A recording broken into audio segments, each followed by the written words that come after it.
Como ya lo decía, para mí es un placer, hermanos, estar con ustedes.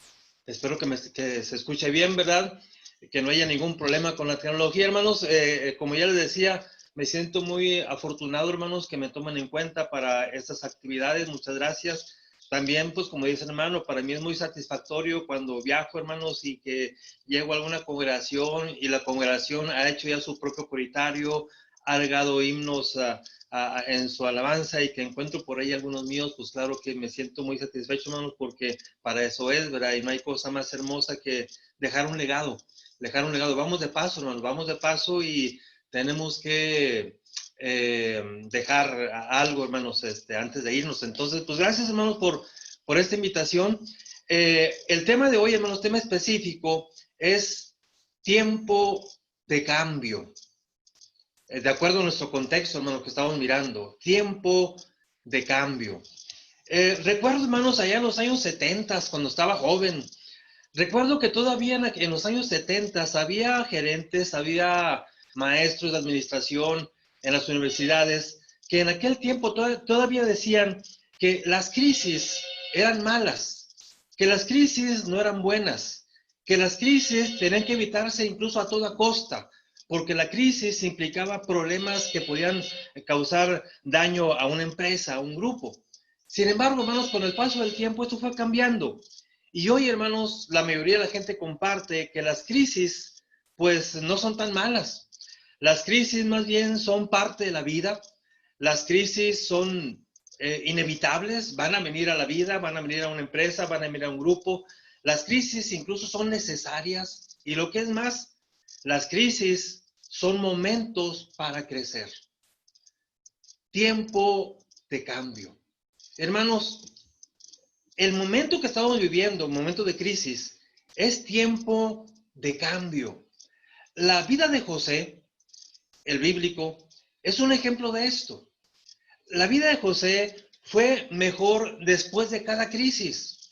José vivió crisis realmente impactantes.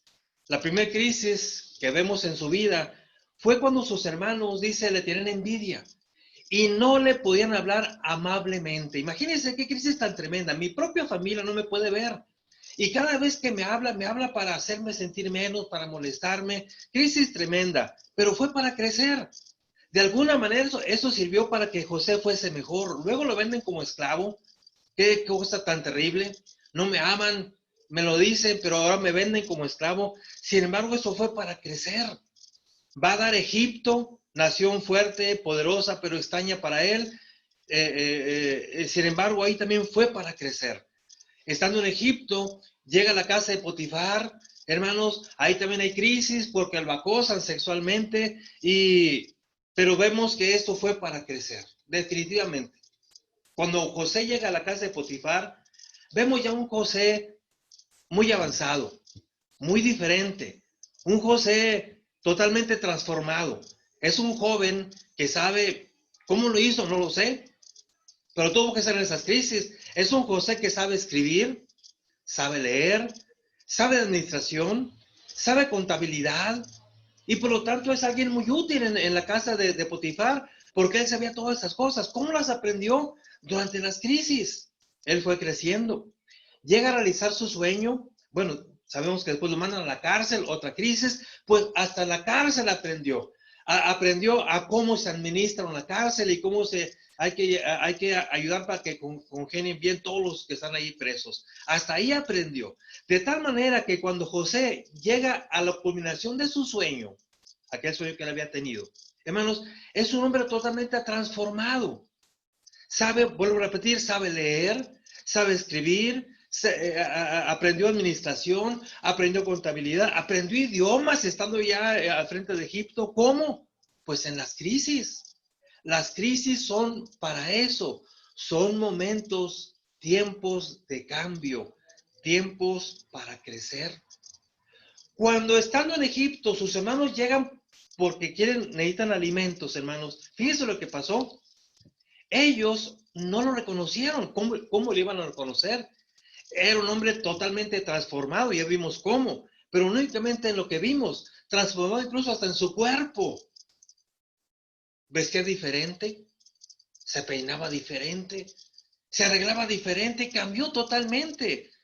En cambio, José, cuando ve a sus hermanos, los reconoce en el primer momento.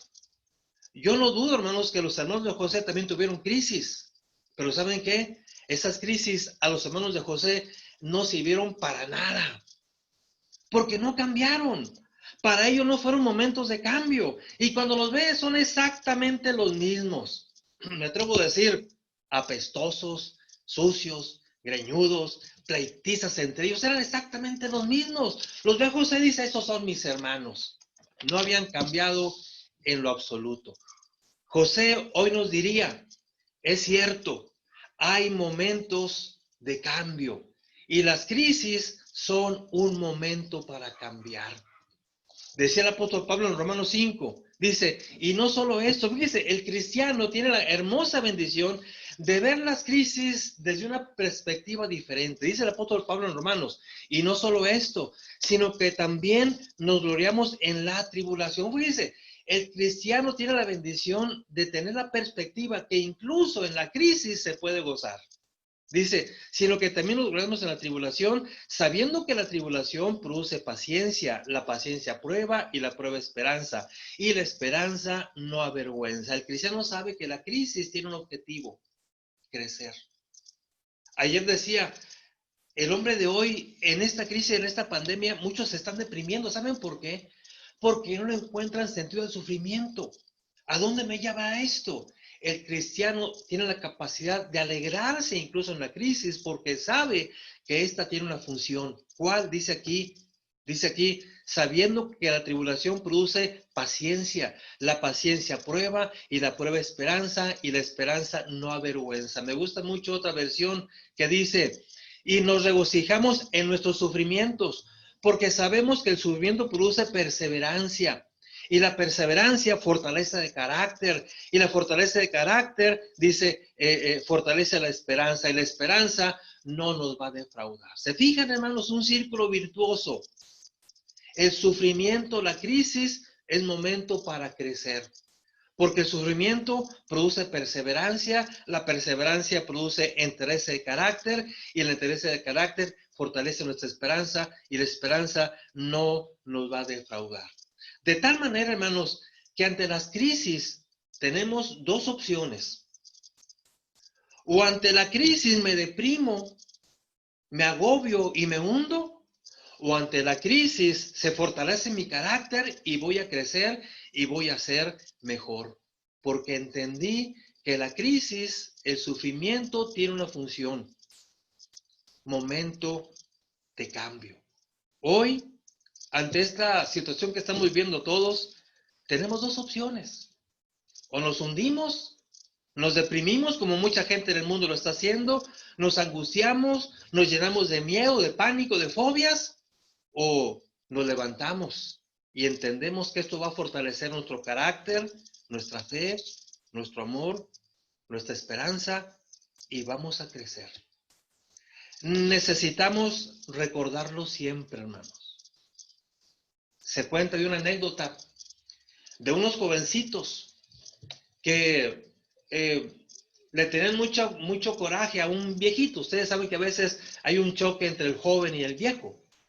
Y el coraje de los jovencitos es que en ninguna discusión le podían ganar al viejito. El viejito siempre ganaba y siempre tenía la razón. Y decían ellos, ¿cómo haremos para ganarle a este viejito que nunca le ganamos ninguna discusión? Y un día, encontraron de qué manera. Dijeron, mira, vamos a ganar a este viejito que nunca le podemos ganar. Vamos a tapar un pajarito.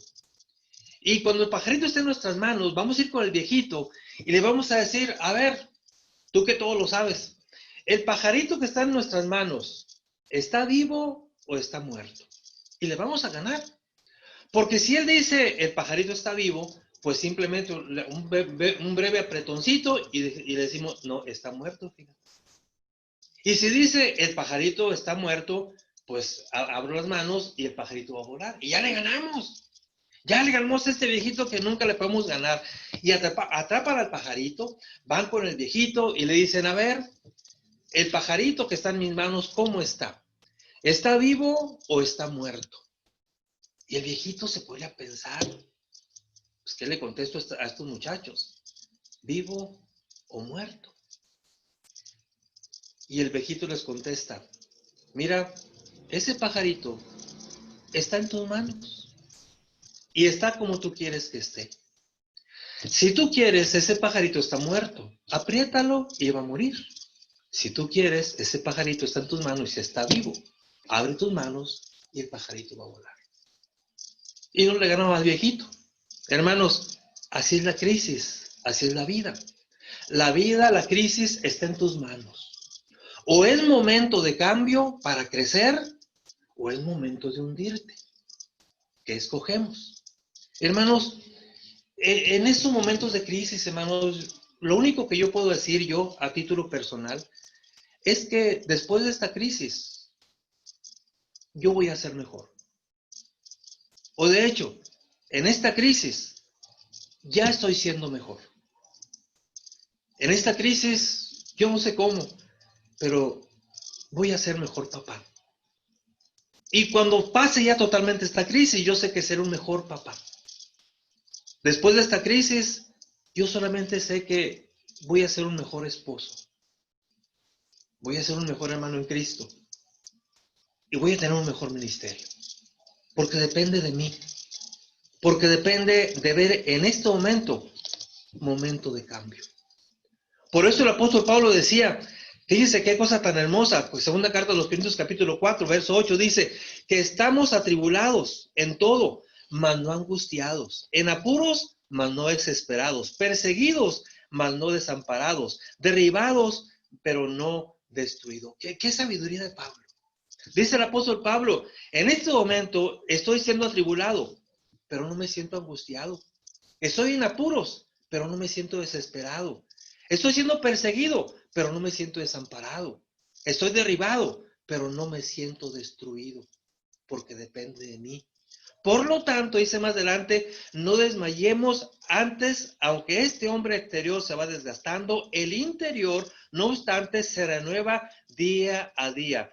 Porque esta leve tribulación momentánea, fíjense, esta leve tribulación momentánea produce en nosotros un cada vez más excelente y eterno peso de gloria. No mirando las cosas que se ven, sino las que no se ven. Pues las cosas que se ven son temporales, pero las que no se ven son eternas. Fíjense más el pensamiento de Pablo. Dice, estoy siendo tribulado, pero no me siento angustiado. Estoy siendo perseguido, pero no me siento desamparado. Estoy en apuros, pero no estoy desesperado. Estoy derribado, pero no me siento destruido. Antes bien, esta breve tribulación momentánea produce en mí una eterna gloria.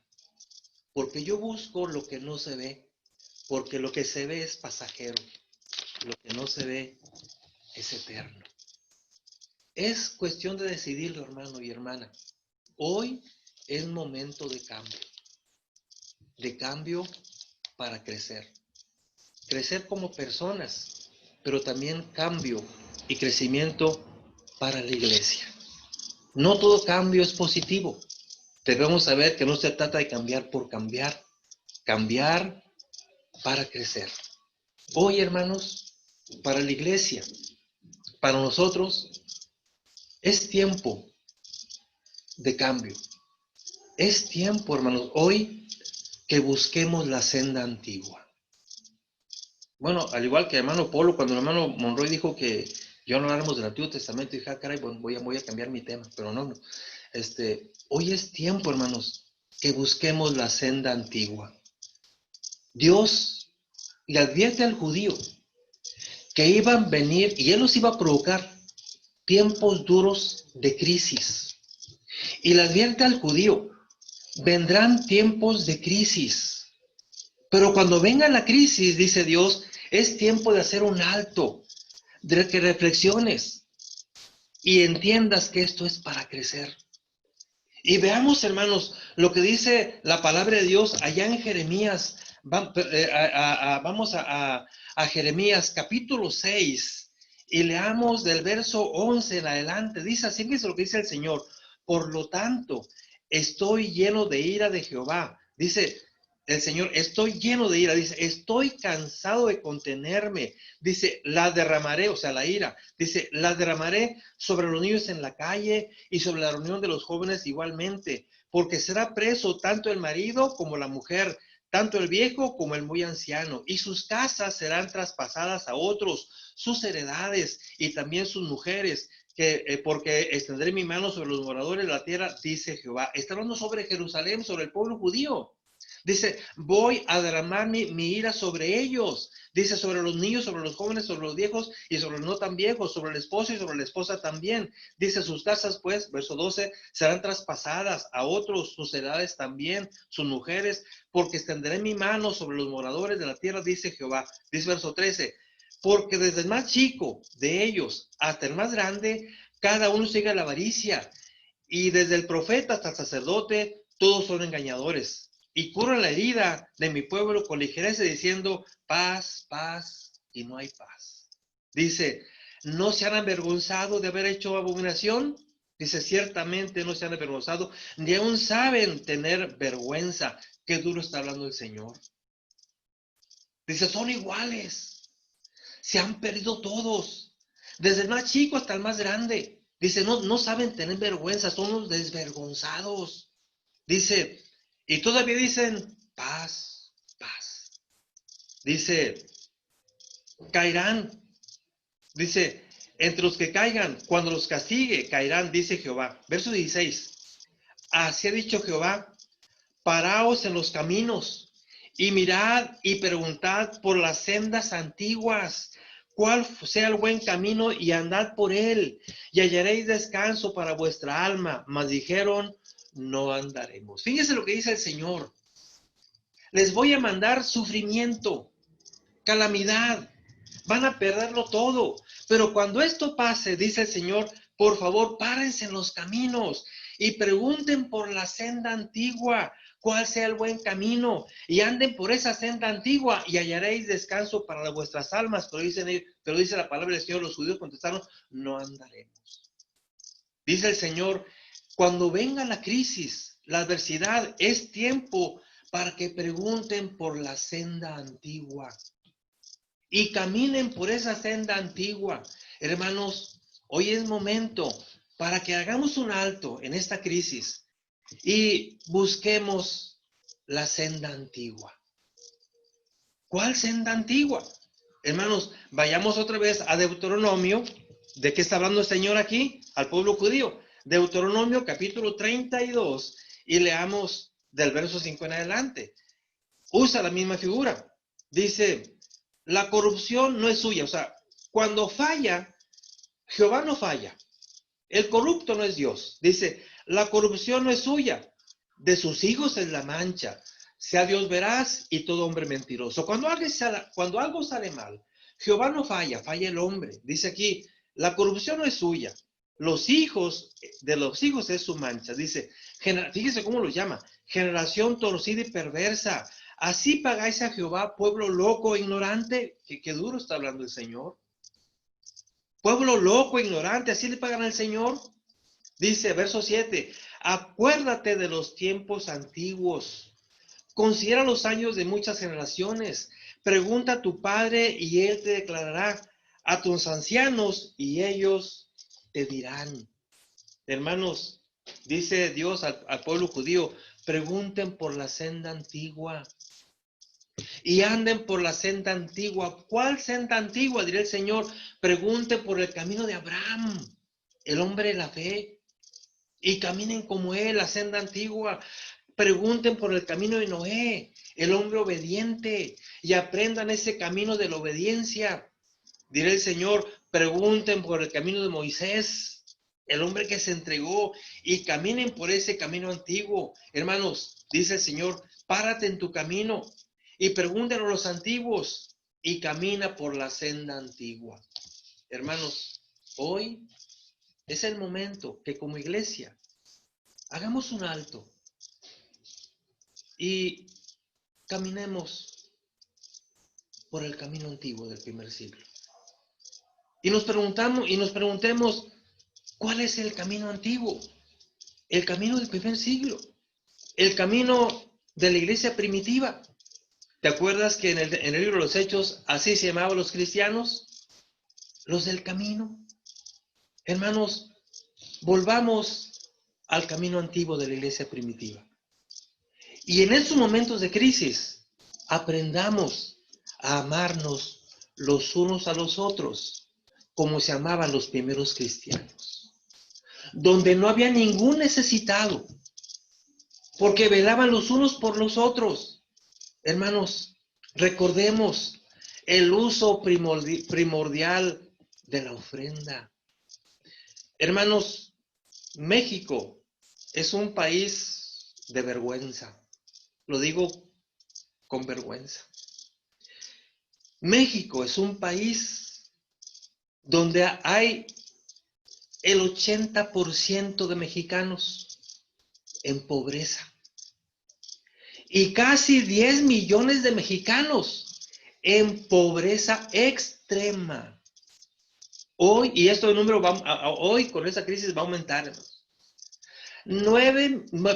casi 10 millones de mexicanos en pobreza extrema. ¿Sabe usted lo que es la pobreza extrema? Eso significa que hay mexicanos, hermanos, que están ganando menos de 30 pesos al día. ¿Qué hace un hombre con 30 pesos en México al día? Compra un litro de leche y se le fue todo el dinero. ¿Sabía usted que todavía hay en México gente que gana menos de eso? Que hay áreas donde, increíble, hay gente que está ganando 15 pesos diarios. Es vergonzoso. Y junto a esos mexicanos que están en pobreza extrema y pobreza, el 80% está en pobreza, no extrema, en pobreza. Hermanos, junto a ellos están 10, algunos dicen que son 10, otros dicen que son 30, que la riqueza de México está en 10 o 30 familias de México. Que la riqueza de un país está en las manos de 10 o 30 familias, y usted sabe por nombre quiénes son. No lo voy a decir porque usted ya lo sabe, pues no estamos aquí para eso. Hermanos, familias, 10 familias en México, o 30, no se ponen de acuerdo más o menos cuántas, pero entre 10 y 30, que tienen la gran mayoría de la riqueza del país, mientras el 80% está en la pobreza. 10 familias o 30 lo tienen todo. ¿Sabe usted que hay mexicanos? Y da vergüenza, hermanos. Hay mexicanos de los más ricos del mundo que se dan el lujo de comprarse una corbata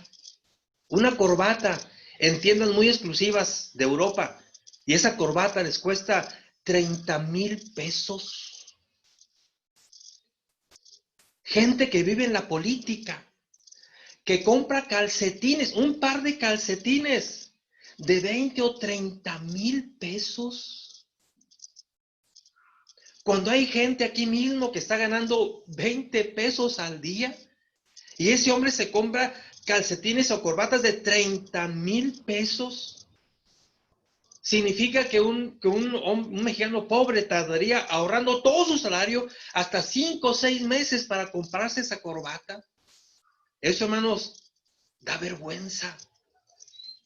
Hermanos, la iglesia primitiva, la senda antigua, era una iglesia que velaba por la necesidad de los hermanos. Y el que tenía compartía con el que no tenía. Era una iglesia que velaba unos por los otros. Hermanos, esta pandemia nos debe abrir los ojos para regresar al camino antiguo. Que no se vea, hermanos, que en la iglesia hay hermanos que hoy están careciendo de todo, mientras que otros tienen abundancia en la misma iglesia y ni siquiera los volteamos a ver. Así no era en el siglo primitivo. Hoy, hermanos, es común que haya hermanos que suben al WhatsApp o al Face, hermanos, su propia nota. Y dicen, hermanos, oren por mí, Porque en esta pandemia, la empresa en la que trabajo, recortaron a todos, nos recortaron y nos están pagando el 50% nada más del salario. Y dice aquel hermano, hermanos, ¿qué voy a hacer? Me están pagando nada más el 50%. Oren por mí. Y casi está diciendo, oren por mí con este signo, oren por mí, o sea, signo de pesos, o sea, ayúdenme, hermanos. Y es triste que en ese misma red de WhatsApp, cuando este hermano acaba de subir eso, oren por mí porque la empresa me está dando ya nada más el 50% y será de aquí hasta no sé dónde. Junto con ese hermano, sube otro hermano. Entra al WhatsApp, entra al Face y sube una nota. En plena pandemia, hermanos, saludos desde la playa de Cancún. En plena pandemia, el otro hermano se fue a Cancún. Bueno, no me refiero a los que viven en Cancún. O sea, se fue a Cancún. Cuando el otro hermano está diciendo, hermanos, estoy con el 50% de mi salario, el otro está en Cancún y ni siquiera lo volteé a ver. Y no falta otro hermano que en plena pandemia, hermano, sube su selfie, no sé cómo se le llama. Hermanos, aquí en el restaurante, el atracón. Y sube la foto con todo el buffet. Y es más, hasta se da el lujo de agarrar un pollo así bien asadito y lo pone así para que se vea en la pantalla. Cuando el otro hermano está diciendo, me están cortando el 50% de mi salario. Y el otro dice, mira el pollo que me voy a comer, saludos y oraciones y que Dios te bendiga. La iglesia primitiva, la senda antigua, hermanos, era una iglesia, hermanos, donde todos velaban por todos. Hechos 4:32. Un texto, hermanos, muy conocido por todos nosotros y muy favorecido, pero nos habla de cuál era la senda antigua. Hoy es el momento, hermanos, para hacer un alto en el camino y regresar a la senda antigua, a la senda de la iglesia primitiva. Dice el libro Los Hechos, capítulo 4, verso 32. Dice, y la multitud de los que habían creído era de un corazón y un alma, y ninguno decía ser suyo su propio, nada de lo que poseía, sino que tenían todas las cosas en común. Hermanos que compartían por las necesidades de los demás hermanos. ¿No es esa la enseñanza del buen samaritano? Que no podemos permanecer indiferentes a la necesidad de nuestro hermano en Cristo el día de hoy. Que la misericordia nos debe mover a acercarnos. Si no cambiamos hoy, hermanos, si hoy no volvemos a la senda antigua, ya no volvimos nunca. Hoy es el momento de cambio y buscar la senda antigua, aquella donde en la iglesia de Cristo se respiraba un ambiente de misericordia y cordialidad, donde el que tenía volteaba a ver al hermano que no tenía y de todo corazón se lo compartía, porque la misericordia no le permitía permanecer indiferente a la necesidad de un hermano en Cristo. Hoy es el momento de cambio. Hermanos, la ofrenda. Ese texto, hermanos, 1 Corintios 16. Primera carta a los Corintios, capítulo 16, 1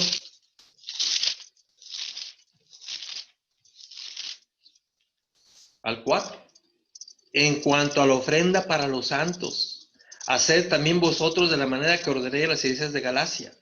Cada primer día de la semana, cada uno de vosotros ponga aparte algo según haya prosperado, guardándolo. Dice, para que cuando yo llegue, no se recojan entonces ofrendas. Y cuando haya llegado, a quienes hubiese designado por carta, a estos enviaré para que lleve vuestro donativo a Jerusalén. Y si fuera propio, yo también, que yo también vaya, irán conmigo. Hermanos, este pasaje, hermanos, que tanta discusión ha causado en la iglesia de Cristo, usted lo sabe, hasta nos hemos peleado por este pasaje y hasta ya nos dividimos, usted lo sabe, estamos divididos por este pasaje, la ofrenda.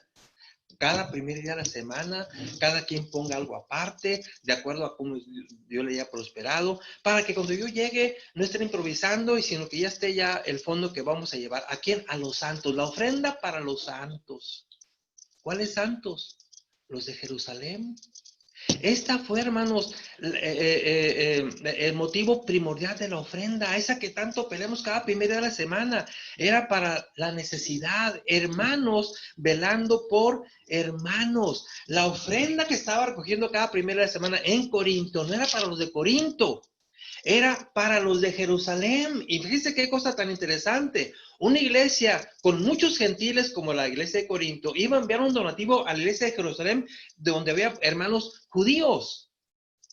Cada primer día pongan aparte, de acuerdo como Dios haya prosperado en esta ofrenda.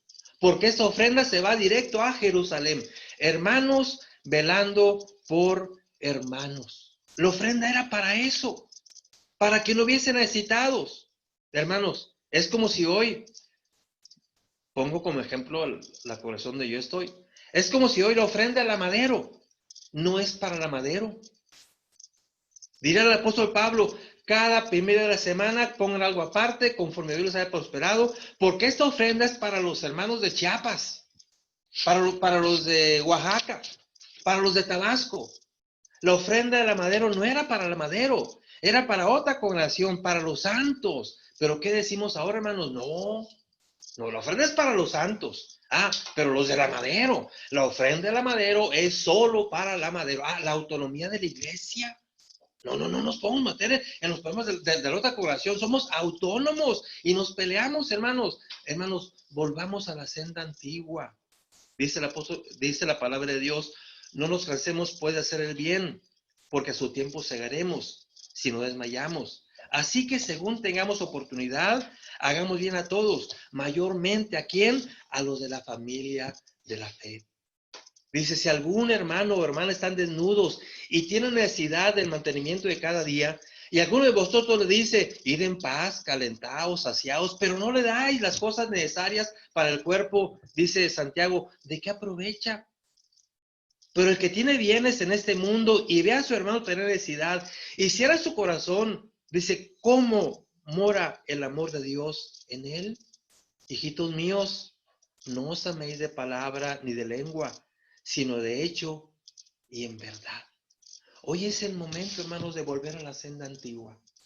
Una iglesia que aprovecha este momento de cambio para favorecer un ambiente donde por fin velemos los unos por los otros.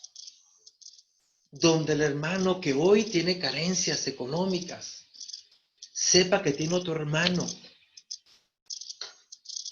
que lo mirará con misericordia. Esto es lo que en la Biblia se llamaba koinonía. Esa relación de compartir.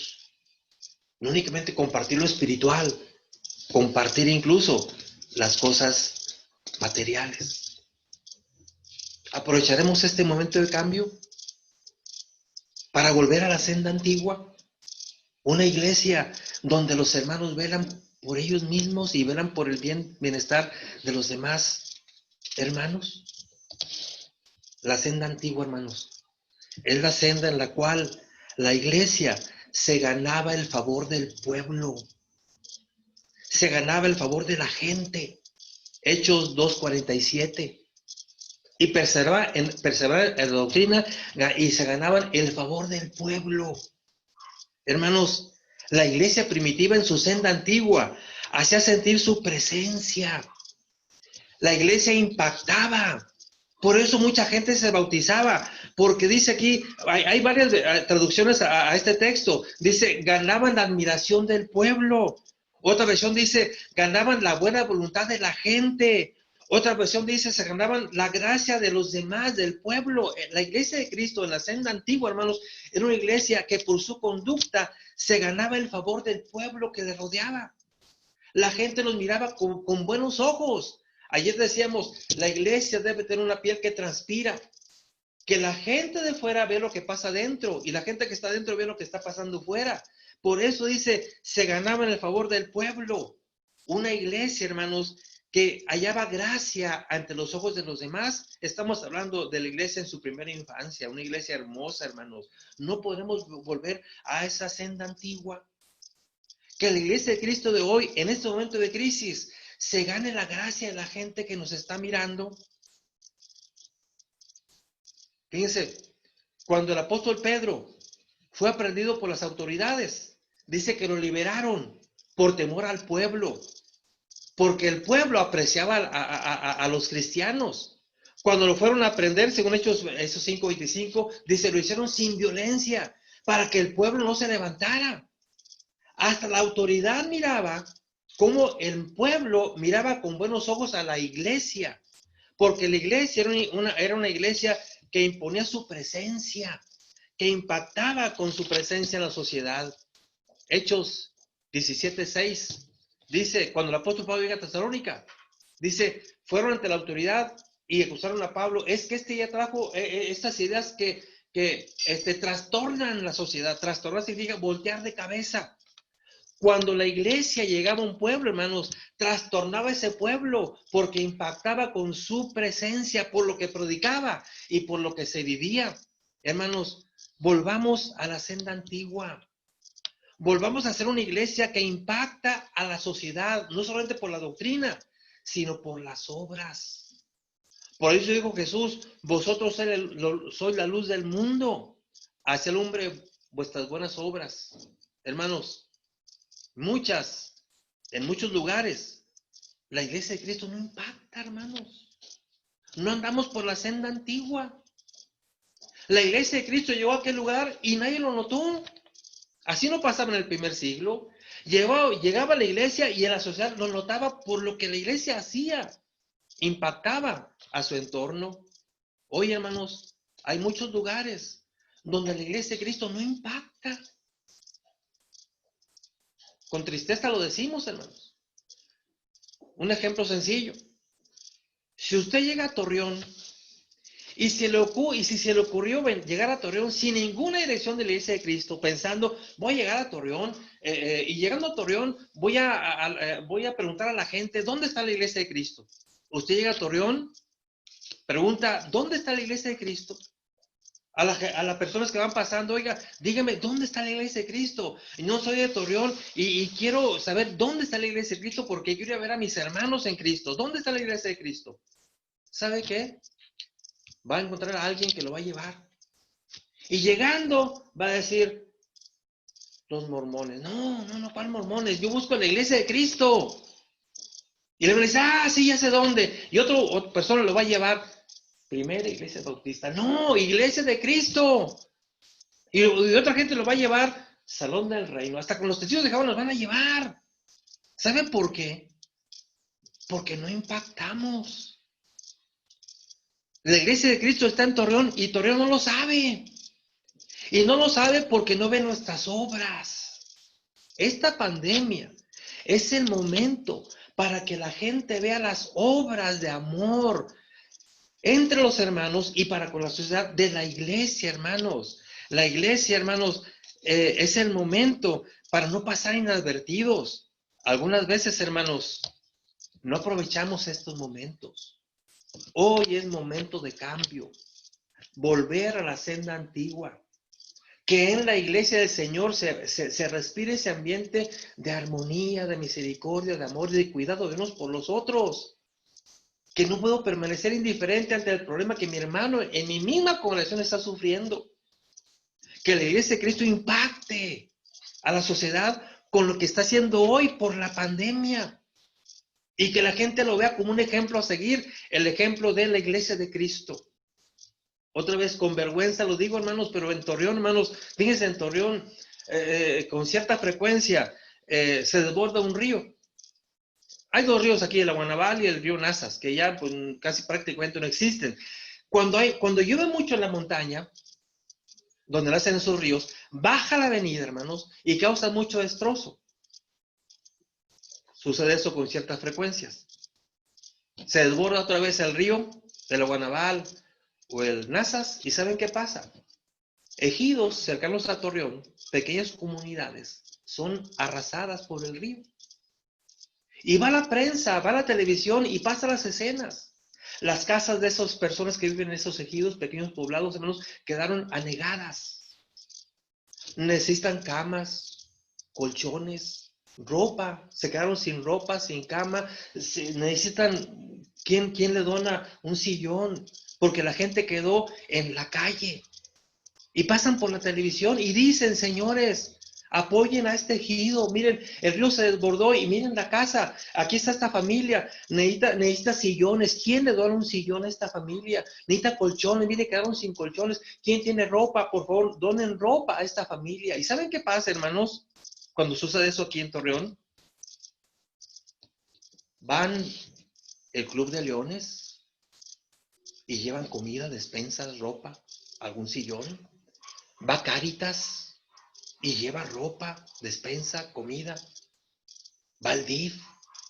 Es más, un día, hermanos, fueron hasta el club de motociclistas, de esos que pasan así nombrosos, puros motociclistas y puro, así, sin agraviar, puro panzón, barbón y vestido con chamarras de cuero, hermanos, y con lentes así, que dije, uno se queda impresionado.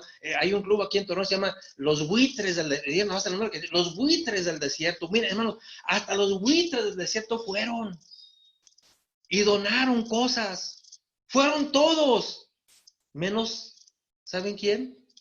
Menos la iglesia de Cristo. No, ¿cómo vamos a meternos entre ellos? Nos vamos a contaminar, gente pecadora. Yo con los buitres del desierto, ay, que vayan ellos. Si ven ellos, yo no voy. La iglesia de Cristo del primer siglo, el de la senda antigua, no era así. Era una iglesia que impactaba a la sociedad. Y hoy, hermanos, es el momento de hacerlo. Hoy es momento de cambio. Que la iglesia de Cristo del siglo XXI haga un acto en el camino y preguntemos por la senda antigua. Y que digamos cómo era el cristianismo primitivo y caminar por la senda antigua. ¿Saben cómo era la senda antigua? Ya lo vimos. Una iglesia que se preocupaba los unos por los otros como hermanos. Y que un hermano no pueda permanecer indiferente ante la necesidad de su hermano. Una iglesia que impactaba a la sociedad con las buenas obras y ganaba el favor de la gente. Era una iglesia, hermanos, capaz de sonreír en la adversidad. Hoy es el momento, hermanos. Debemos ser capaces de cantar. ¿Se acuerdan del apóstol Pablo y Silas? Estaban en la cárcel, pero estando en la cárcel dice ahí que alababan al Señor. Hoy es momento de no olvidar, hermanos, que la iglesia de Cristo va a alabar al Señor independientemente de cuál sea la situación por la que estemos pasando. Era una iglesia que alababa, una iglesia de amor, de humildad. Era una iglesia que entendió que estamos aquí para servir. La última lección de Jesús a sus discípulos fue el servicio. Dice Juan que sabiendo Jesús que él pronto partiría al Padre, dice, y estando con sus discípulos, de pronto él se levanta sabiendo que ya me voy, se levanta, se ciñe la túnica, agarra un lebrillo y comienza a lavar los pies de los discípulos. Era la última lección. Yo le pregunto, hermano, si usted supiera que pronto va a morir, ¿cuál sería la última lección para su congregación o para su familia? ¿Cuál sería la última clase que les daría? El Señor Jesús sabía que él iba a partir. Y la última lección fue el servicio y la humildad. Se ciñe su túnica, agarra un lebrillo con agua y comienza a lavar los pies de los discípulos. Cuando termina, les pregunta, ¿qué entendieron? El servicio. Fue la última lección, así como lo hice yo, quiero que ustedes lo hagan también. Que sirvan, que sean humildes, que se pongan el delantal y sirvamos, hermanos, los unos a los otros. Sirvamos al hermano, sirvamos a la iglesia, sirvamos allá afuera, a la sociedad, para que la iglesia impacte. Hermanos, hoy hay jóvenes cristianos que parecen muertos vivientes, hermanos, ajenos a su entorno, no saben qué está pasando. Están sumergidos en el Facebook y en su celular, ahí están sumergidos. Parecen de las series de muertos vivientes, hermanos. Ahí van los jóvenes, incluso de la iglesia. Los ha visto. Van por la calle, ¿no? A mí me ha tocado ver jóvenes que van por la calle, pero sumergidos en su celular y casi topan de frente con un poste. Ajenos a su entorno. No saben qué está pasando. Pasa el camión, hermanos. público, pasa el camión público y dice, no, mira, todos van en oración, porque se ve por la ventana, van sentados y van así. No, van con el celular, no van en oración, van metidos en el celular. Hermanos, abunda hoy la gente, hermanos, que por la tecnología se ha deshumanizado. Jóvenes que han perdido su capacidad de empatía. Jóvenes que ya no saben lo que es la misericordia, el amor. Lo quieren encontrar en una computadora.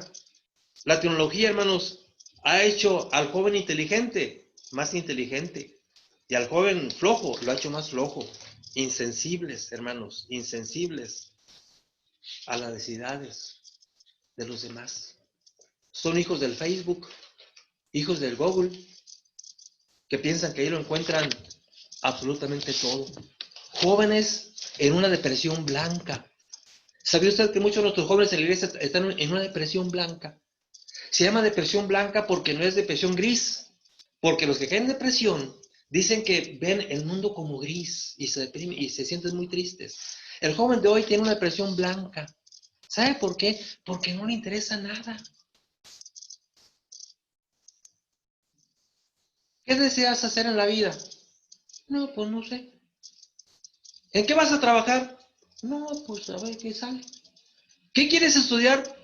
Pues no sé. ¿Tienes problemas? No, no tengo problemas.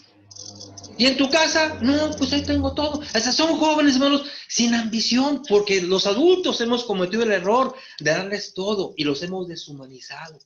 El jovencito de hoy en la iglesia a veces siente que no le hace falta nada. Porque abre el refrigerador y ahí está todo y piensa que todos están igual que él. Abre el refrigerador y hay leche, cereal, hay carne, hay todo. Y ese joven de depresión blanca se deprime porque pregunta, ¿y qué me van a desayunar? Y la mamá le dice, mira, vamos a desayunar huevito estrellado con jamón, un sándwich. Ah, no quiero, o sea, deprimido, o sea, no disfruta nada. Y por lo mismo no entienden los problemas de los demás. Véanlos en la iglesia, hermanos. Se sientan con la mirada perdida. No cantan los himnos, ya no los quieren cantar, porque ya todo se proyecta en pantalla. Se quedan mirando la pantalla así, idos totalmente. La mirada perdida. Necesitamos, hermanos, llegar a la senda antigua. Los adultos y los jóvenes también. La iglesia y los edificios parecen elefantes blancos. Hermanos, ¿cuándo enseñaremos a nuestros jóvenes? Y los adultos, ¿cuándo aprenderemos a mirar a Cristo en los demás? Hace muchos años, hermanos, me tocó ver un ejercicio que me impactó.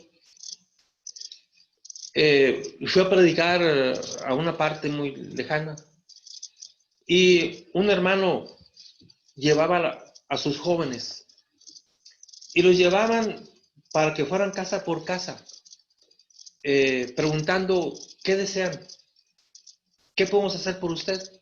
¿Quiere que le barramos su casa? ¿Necesita que usted pintar su casa? Se la pintamos. Si usted ya tiene la pintura, nosotros la pintamos. Su barandal está cayéndose, se lo arreglamos. Somos de la iglesia de Cristo y estamos aquí para servirle. Yo me quedé sorprendido. Un hermano llevando a sus jóvenes a eso. O sea, eso es la senda antigua. Y les dio una tarea. Les dijo esa mañana, van a salir y van a ir casa por casa.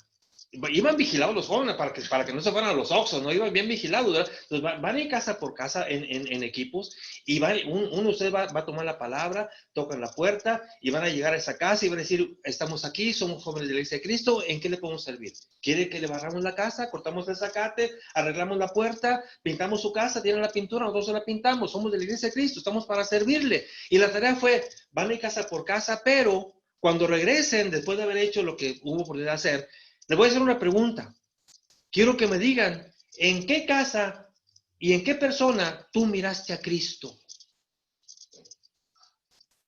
Y hermanos, cuando regresaron los jóvenes en la tarde, los junta el hermano y le pregunta a cada uno, dime, ¿miraste a Cristo cuando tocaste las puertas?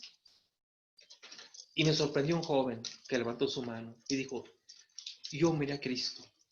Dice, porque toqué la puerta de una casa Y cuando tocamos la puerta no se abría. Y alguien desde dentro nos dijo en voz alta, abran, por favor, pasen. Y abrimos la puerta. Y cuando abrimos la puerta, vimos a un ancianito, solito, ahí en su mesa, que no podía levantarse. Y nos dijo, gracias por venir. Y dice, y nos quedamos con él. Y desayunamos con él, y llevamos, obviamente, no nos comimos su desayuno, desayunamos con él, dice, y cuando entré y vi al ancianito solito, dice, en su cara, yo vi a mi Señor Jesucristo. ¿Cuándo aprenderemos a ver a nuestro Señor Jesucristo en la cara de los demás para acercarnos con amor y con misericordia? Incluso ver la cara de mi Señor Jesucristo allá con los de fuera, no nomás con los de dentro.